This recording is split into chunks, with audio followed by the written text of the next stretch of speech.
Udhëtim në qendrën e tokës u shkrua nga Jules Verne. Ky Monster është një version I tregimit të mbledhur nga Societa Ediciones. Të dielën, më 24 maj 1863, xhaxhaim, profesori Lidenbrock, u kthye me nxitim në shtëpinë e tij në Königstrasse, në pjesën e vjetër të Hamburgut. Sa po hyri brenda, ai rendi drejt studios së tij duke thirrur.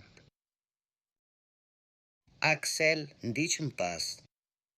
Para se të lëviz, ai bërtiti me padurim.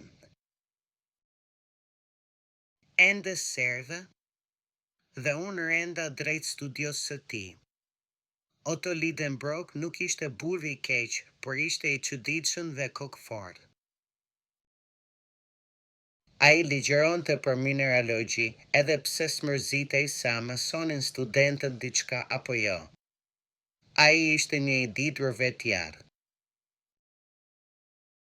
Ai nuk ishte I mirë me fjalët dhe nervozoi nëse I mbahej goja në publik.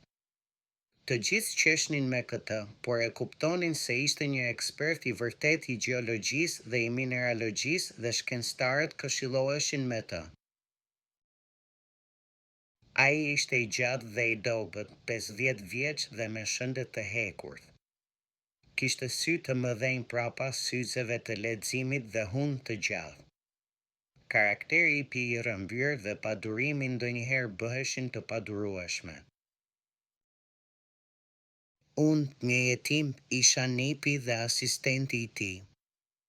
Në shtëpinë e tij jetonin dhe famulesha e tij Ere Grojben dhe shërbyesja Marta. Ju binda menjëherë dhe shkova drejtë në studion e tij, një muze I vërtet përplot mostra mineralesh të etiketuara.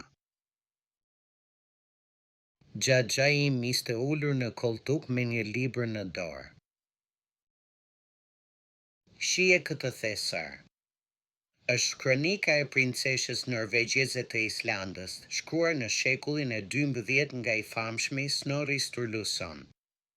Është dorëshkrimi origjinal në islandisht. I lehtë për tu lexuar, thash unë me indiferencë, por ai priste më shumë nga unë.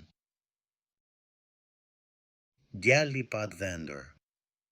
Është dorëshkrim me runa dhe runat janë germat që përdoreshin në Island në kohërat e vjetra. Një copë e vjetër letre ra nga libri.